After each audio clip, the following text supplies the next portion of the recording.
Boa noite a todos, sejamos todos muito bem-vindos à nossa casa e vamos, como de praxe, começar fazendo uma oração para então nós irmos nos harmonizando, serenando nossa mente, acalmando nossos pensamentos. Eu convido a todos então para que se coloquem na posição melhor que assim achar nas cadeiras. Quem quiser fechar os olhos para se concentrar. E vamos fazer a nossa oração inicial, então. Que a paz de Jesus esteja conosco. Pai bondoso, estamos aqui nesta noite com toda a nossa fé, com toda a nossa esperança de encontrar em Ti o consolo para as nossas angústias, o alívio para nossas dores, a resposta para nossas dúvidas. Confiamos em Ti, Senhor, confiamos no Teu amor e na Tua misericórdia para com nossas faltas. Pedimos Teu auxílio e na certeza do Teu amparo já Te agradecemos. Fica conosco, ó Pai, hoje e sempre, que assim seja. Então, meus irmãos, o assunto que eu preparei para nós refletirmos hoje está bem fundamentado e foi retirado do Evangelho segundo o Espiritismo, uma das obras básicas de Kardec, né? Então, lá no capítulo 8, Bem-aventurados os puros de coração. Nós vamos estudar mais especificamente do item 11 ao 17, que tem como subtítulo Escândalos. Se a vossa mão é motivo de escândalos, cortai-a. Então, esse tema é uma das falas de Jesus que está muito bem colocada, registrada no Evangelho de Mateus. Eu vou ler o trechinho que diz. Em Mateus, capítulo 5, versículos 29 e 30 e capítulo 18, versículos de 6 a 11. Lá diz assim: Ai do mundo por causa dos escândalos, pois é necessário que venham escândalos, mas ai do homem por quem os escândalos venham. Se a vossa mão ou o vosso pé vos é objeto de escândalo, cortai-os e lançai-os longe de vós. Melhor será para vós que entreis na vida tendo um só pé ou uma só mão, do que terdes dois e serdes lançados no fogo eterno. Se o vosso olho vos é objeto de escândalo, arrancai-o e lançai-o longe de vós. Melhor para vós será que entreis na vida tendo um só olho, do que terdes dois e serdes precipitados no fogo do inferno. Então, a partir desse trechinho do Evangelho, nós vamos refletir. A palavra-chave dessa passagem do Evangelho nós podemos considerar como sendo a palavra escândalo. E há uma análise feita por Haroldo Dutra Dias. Haroldo Dutra Dias é um grande palestrante espírita, um grande estudioso da doutrina espírita, e ele estudou e, inclusive, publicou uma obra na tradução do Novo Testamento. E Haroldo, analisando a frase de Jesus que diz: se tua mão ou teu pé te escandaliza, corta e lança de ti, ele traduziu a palavra escandalizar por fazer tropeçar, vacilar ou errar, como sinônimos. E o substantivo escândalo, ele traduziu como qualquer obstáculo que faça tropeçar, algo que nos cause estrago, que cause miséria, que cause uma destruição. E aí, parafraseando Jesus, nós poderíamos dizer: se a tua mão ou teu pé nos faz tropeçar, corta e lança de ti. Então, vamos juntos pensar. se nós pensarmos assim, dificilmente nós iremos tropeçar subindo uma montanha. Vamos pensar quem vem aqui para a casa espírita e que pega essa subidinha aqui bem íngreme, né? A gente vem bem atento, olhando para o chão, caminhando, porque a subida é bem íngreme, né? Bem difícil. Então, dificilmente ali nós vamos tropeçar. Aonde que nós tropeçamos? Nós tropeçamos numa pedrinha, num degrauzinho, num pequeno obstáculo, num objeto minúsculo que se encontrar no meio do nosso caminho, quase desapercebido. Ali a gente dá aquela tropeçada.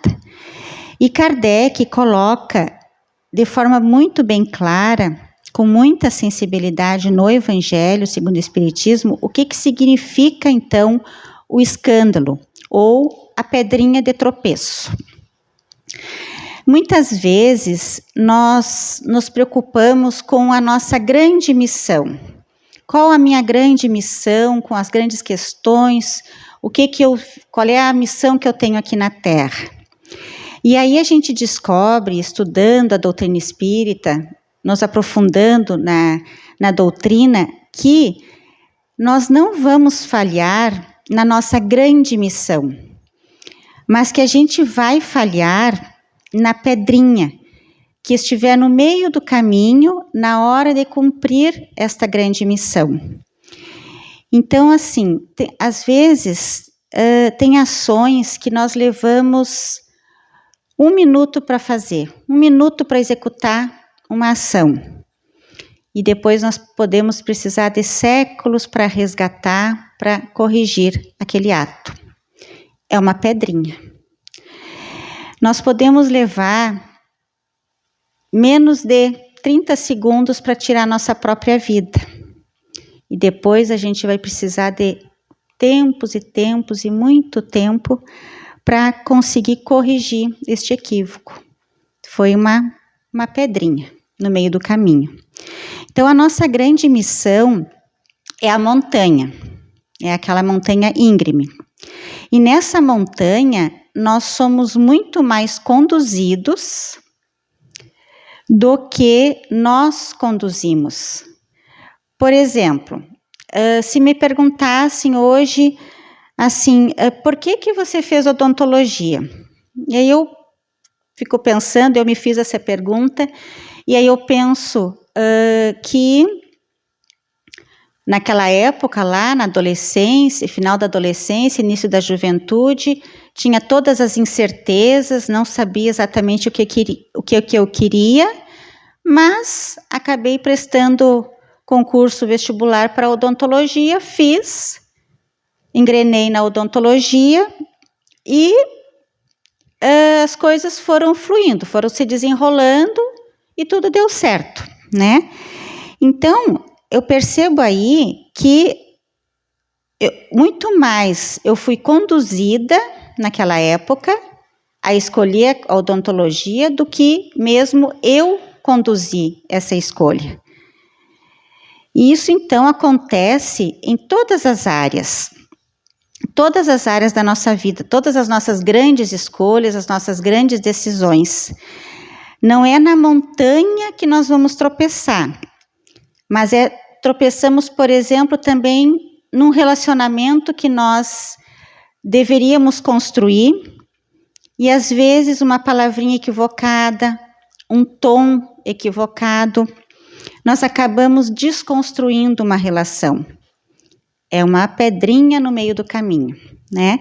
Então, nós tropeçamos também, por exemplo, quando a gente participa firmemente da casa espírita, nos engajamos no trabalho, começamos empolgados, queremos participar, queremos ser colaboradores da casa espírita, e lá pelas tantas, por algum desentendimento qualquer, por uma pequena desilusão, alguma coisa que nos atrapalhe, a gente resolve desistir.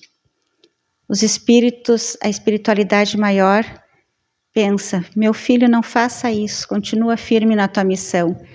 Mas aquela pedrinha no meio do caminho, a gente acaba tropeçando e desiste. né?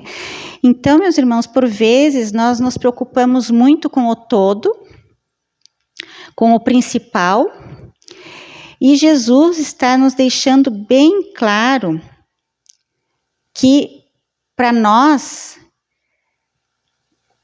temos que cuidar dos detalhezinhos, porque no todo Ele nos conduz, mas no detalhe nós é que tomamos as decisões. Ele nos deixa o livre-arbítrio.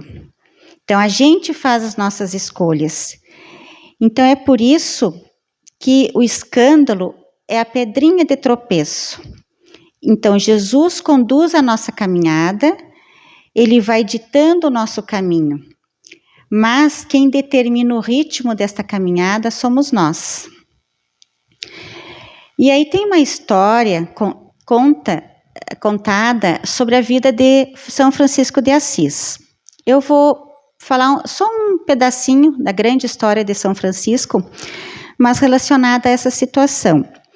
São Francisco de Assis foi um dos espíritos mais luminosos da história humana. E ele viveu até em torno dos 17, 20 anos como ele quis, na vida dele, mundana, até que ele ouviu uma voz dizendo assim: Francisco, reconstrói a minha igreja. E aí, a princípio, Francisco de Assis até começou realmente a reconstruir a igreja fisicamente, a estrutura da igreja que estava naquela época em ruínas, estava descuidada. Ele pensou que era para ele reconstruir de fato materialmente. Até que ele percebeu que o pedido de Jesus era bem mais sutil. E aí São Francisco começou a sua missão. E aí, em determinado momento, ele começou a ficar bastante perturbado, porque quando ele começou realmente a seguir Jesus e a fazer aquilo que Jesus tinha pedido a ele se libertou de todos os bens materiais e passou a viver da caridade alheia, fez votos de pobreza, e aquilo começou a incomodar as pessoas da cidade de Assis. As pessoas começaram então a maltratá-lo, a maldizê-lo. E nisso, Francisco de Assis começa um processo de desequilíbrio. Começou a ficar transtornado. E aí, o que Francisco de Assis faz? Ele entra na igreja e reza. E conversa com Jesus, faz uma prece. E diz: Senhor, me ajude. O que queres que eu faça? O que devo fazer? Então ele pede forças para Jesus, para ele não tropeçar, para ele não cair no meio do caminho. Então a gente vê que São Francisco foi guiado por Jesus, assim como Kardec foi guiado por Jesus também. Kardec viveu até em torno dos seus 50 anos, a vida normal, com as questões da matéria. E até que Jesus chamou Kardec ao trabalho da codificação da doutrina espírita. Então Jesus vai buscando. E aí, onde é que o espírito encarnado, onde é que nós vamos revelar a nossa grandeza? É naquele detalhe, na observação dos detalhes. Então, às vezes a gente diz assim: meu Deus, se eu pudesse voltar atrás, se eu pudesse, eu faria diferente, determinada situação, determinada coisa, lá do passado. Então, aí a gente vê e a gente se pergunta: é na montanha que eu faria diferente? Não. É porque foi um dia, um detalhe, foi numa hora, foi num momento, uma pedrinha de tropeço, um equívoco e o escândalo. Ali que a gente, às vezes, faz a caminhada ficar mais longa. E aí, para ilustrar melhor a questão, eu trouxe uma mensagem de Emmanuel. Emmanuel nos traz uma mensagem na psicografia de Chico Xavier, chamada Se Soubéssemos, e está lá no capítulo 38, no livro Fonte Viva. Emmanuel faz uma reflexão muito interessante. Ele começa dizendo assim: se o homicida conhecesse de antemão o tributo de dor que a vida lhe cobrará no reajuste do seu destino, preferiria não ter braços para desferir qualquer golpe. Ou seja, aquele por meio do qual veio o escândalo, ele já comprometeu o próprio destino. Então ele se torna presa das consequências daquele ato. E Emmanuel, ele começa falando do homicida, que é um crime mais grave. Mas ele segue dizendo: se o caluniador pudesse eliminar a crosta de sombra que lhe enlouquece a visão, observando o sofrimento que o espera nos acerto de contas com a verdade, paralisaria as cordas vocais ou imobilizaria a pena, a caneta, a fim de não confiar a acusação descabida. Então, a calúnia, a maledicência, a difamação, né, são tropeços. Ele segue: se o desertor do bem, aquele que desperdiça a oportunidade do auxílio, conseguisse enxergar as perigosas ciladas com que as trevas lhe furtarão o contentamento de viver, deter-se-ia feliz sob as algemas santificantes dos mais pesados deveres. Então, aquele que cruza os braços diante da oportunidade do auxílio, diante da oportunidade de fazer o bem, está cometendo um tropeço na sua vida, que vai demorar mais ainda a sua caminhada. Se o ingrato percebesse o fel de amargura que lhe invadirá o coração mais tarde, não perpetraria o delito da indiferença. Então, aquela ingratidão à vida, a ingratidão a Deus, a ingratidão a tudo aquilo que nós temos, que nós somos, é um tropeço. Se o egoísta contemplasse a solidão infernal que o aguarda, nunca se apartaria da prática infatigável da fraternidade e da cooperação. Então, o egoísta, aquele que tem o apego material, o apego às coisas do mundo, os ciúmes, a inveja, todos os sentimentos inferiores, os sentimentos negativos, outra pedrinha de tropeço, né? Então, se o glutão, eu confesso que eu não conhecia essa palavra, fui procurar no dicionário. O glutão é a pessoa que exagera na alimentação. Veja como é grande a reflexão de Emmanuel. Se o glutão enxergasse os desequilíbrios para os quais encaminha o próprio corpo, apressando a marcha para a morte, renderia culto invariável à frugalidade e à harmonia. E aqui nós podemos dizer toda a ordem de excessos, né? Com o corpo, os vícios, a drogadição, o álcool, todos os exageros de toda a ordem que acabam por prejuízo do nosso corpo físico. Se soubéssemos quão terrível é o resultado de nosso desrespeito às leis divinas, jamais nos afastaríamos do caminho reto. Perdoa, pois, a quem te fere e calunia. Em verdade, quantos se rendem às sugestões perturbadoras do mal não sabem o que fazem. Então vejam como é interessante essa construção de Emmanuel, porque ele começa lá no crime, que é o homicídio, o crime mais terrível, e depois ele fala da calúnia, que é um crime um pouco mais brando, depois ele fala da deserção do bem, daquele que não faz o mal, mas também não faz o bem. Depois ele fala da ingratidão, ele fala do egoísmo, do excesso da alimentação, de todos os excessos. Então, Emmanuel, ele abordou do crime mais grave até o equívoco mais sutil. Ele nos mostra nessa mensagem que se nós soubéssemos que estamos diante de uma pedrinha de tropeço, a gente preferiria, então, não ter dado o passo para não cair. E aí nós podemos nos perguntar, a gente tropeça, né? Tropeçamos, escandalizamos, cometemos equívocos, mas então, qual é a diferença entre nós, que cometemos os nossos tropeços, e um espírito puro? Aquele espírito que não tropeça, que não comete mais escândalos, os espíritos puros.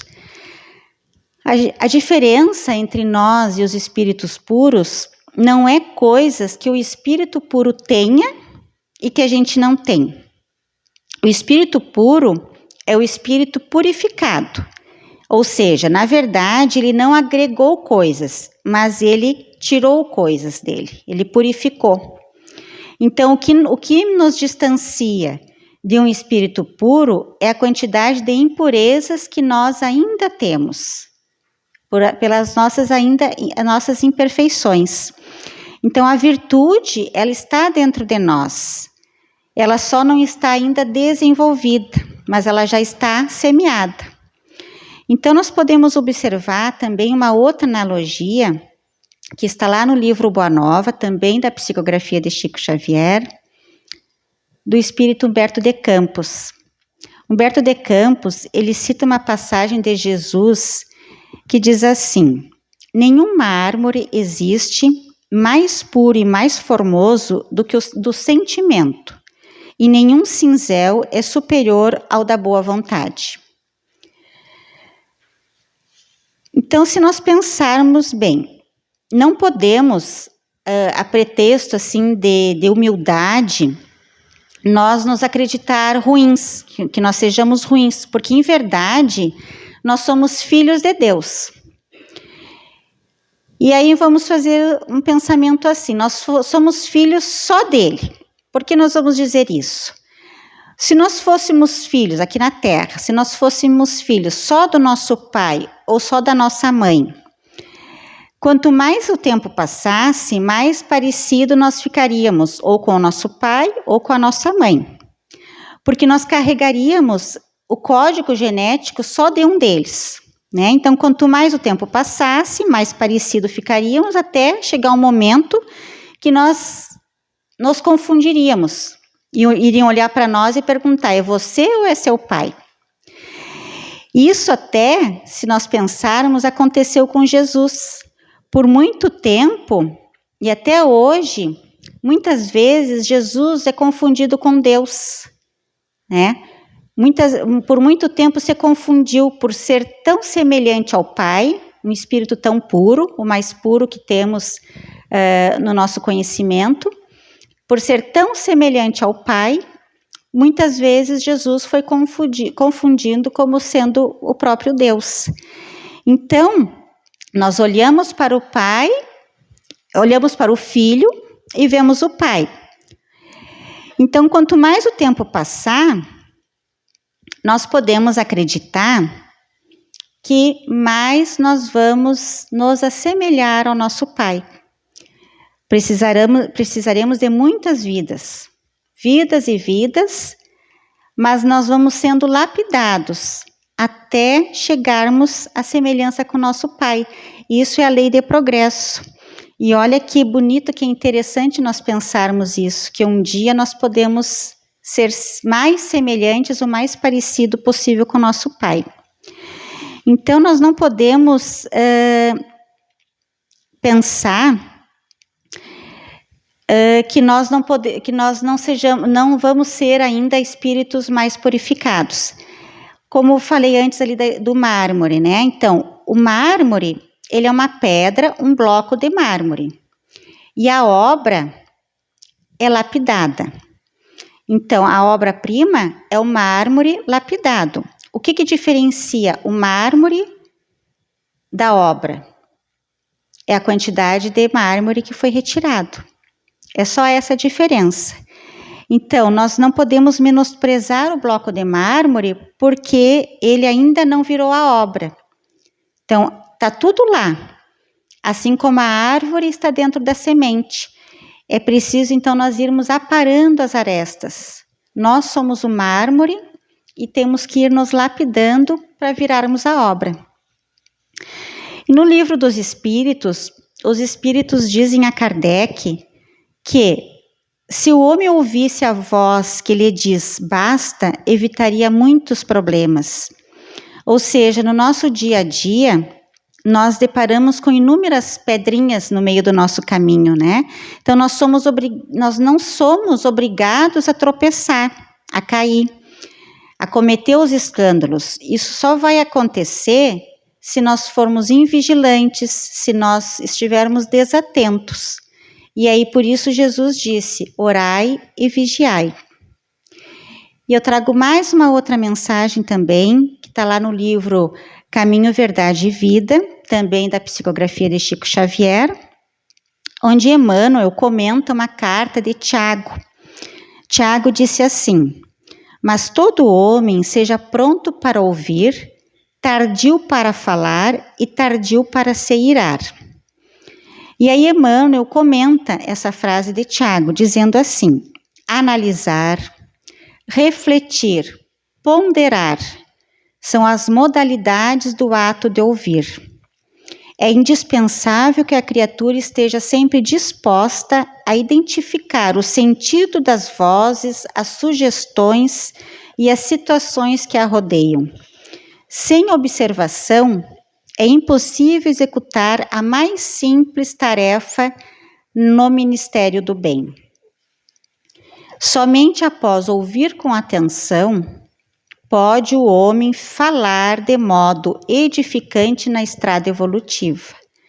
Então, ou seja, temos que parar, respirar, ponderar, ouvir. Aquele velho ditado que diz que Deus nos deu uma boca, 2 ouvidos, né? Então, vejo que ali Emmanuel pede para nós ouvir, mas que estejamos atentos ao que estamos ouvindo. Nós não podemos ser, muitas vezes, coniventes com o mal, mas também não podemos ser precipitados no julgamento. Estejamos sempre atentos para enxergar as pedrinhas de tropeço no meio do nosso caminho. E Emmanuel prossegue assim, quem fala doutrina, aquele que guarda, na boa experiência, espalha com êxito.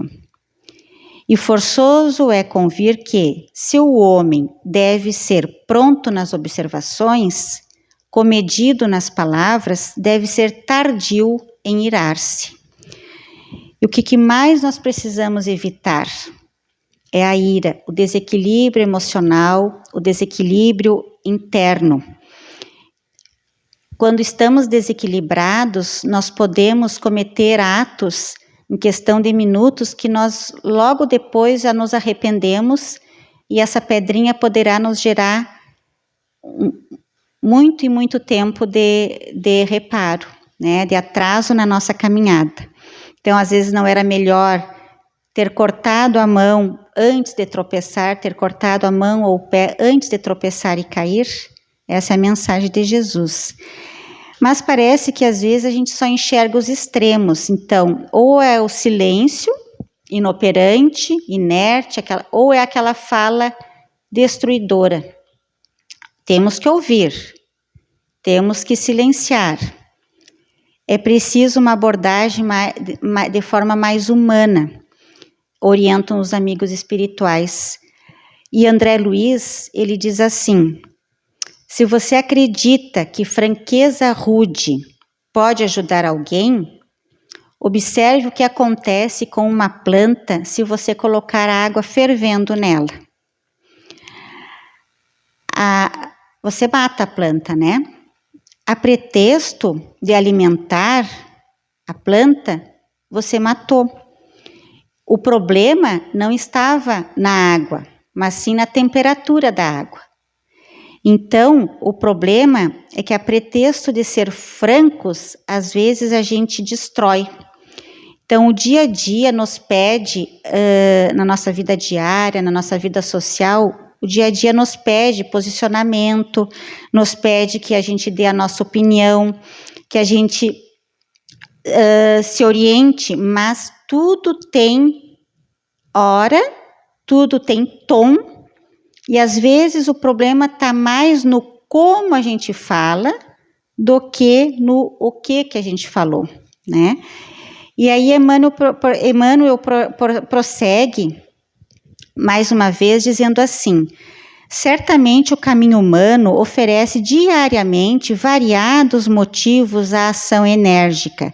Entretanto, sempre que possível, é útil adiar a expressão colérica para o dia seguinte, porquanto, por vezes, surge a ocasião de exame mais sensato e a razão da ira desaparece. Então, mais uma vez, respirar, se acalmar, pensar, orar e vigiar, deixar a ira para o outro dia, que daí no outro dia tudo se abranda, tudo se acalma. Então tenhamos em mente que todo homem nasce para exercer uma função definida. Essa função definida é aquela montanha que nós falamos no início, a nossa grande missão, o nosso planejamento reencarnatório, aquilo em que nós somos mais conduzidos do que realmente nós conduzimos. Então, essa é a nossa função já definida. E aí completa Emmanuel dizendo assim: ouvindo sempre, pode estar certo de que atingirá serenamente os fins a que se destina. Então, ouvindo sempre, orando, vigiando nossos pensamentos, temos a certeza que nós chegaremos ao topo da montanha. Mas falando, é possível que abandone o esforço ao meio e, irando-se, provavelmente não realizará coisa alguma. Então, ninguém é convocado ao desequilíbrio emocional, ninguém é convocado a ser agressivo, a ser autoritário. Nós somos convocados ao convívio, à reconciliação, ao bem, a ouvir com atenção, para que a nossa ira não seja pedrinha de tropeço e não seja o motivo do escândalo na nossa vida. E aqui fica nítido que as pedrinhas, elas estão no dia a dia, todo dia. Então, nós precisamos ter olhos para ver, precisamos ter ouvidos para ouvir, porque nós temos que lembrar também, nós que conhecemos a doutrina espírita, conhecemos o espiritismo, que nós estamos acompanhados conforme nossa sintonia. E às vezes, então, os espíritos que se comprazem no desequilíbrio, os espíritos que estão ainda adormecidos do bem, eles se aproveitam das nossas imperfeições para agirem pela lei de sintonia conosco. Então, esses espíritos, eles estão, digamos, entre aspas, doidinhos para nos ver tropeçar, para nos ver cair. E quando eles não conseguem atacar diretamente em nós, muitas vezes eles acabam se direcionando àqueles que estão à nossa volta. Por quê? Porque aí a pedrinha fica mais sutil, fica mais invisível. Então, são as pedrinhas de tropeço, são os escândalos. Nós precisamos ser mais, então, vigilantes. Orar, como Francisco de Assis fez, e Jesus, o nosso grande e perfeito guia, aquele que nos conduz na nossa caminhada na montanha, ele há de se compadecer da nossa alma. Então, meus irmãos, esta era a reflexão da noite. Se alguém tiver interesse em se aprofundar sobre este tema, sobre esse assunto, a sugestão de leitura é o Evangelho segundo o Espiritismo, o Livro dos Espíritos e as obras psicografadas por Chico Xavier, né? Na psicografia de Chico, grandes espíritos trouxeram muitas mensagens maravilhosas. Emmanuel, André Luiz, Humberto de Campos, todos eles falam sobre esta mensagem, essa passagem do Evangelho. Então, eu convido vocês agora para nós orarmos novamente,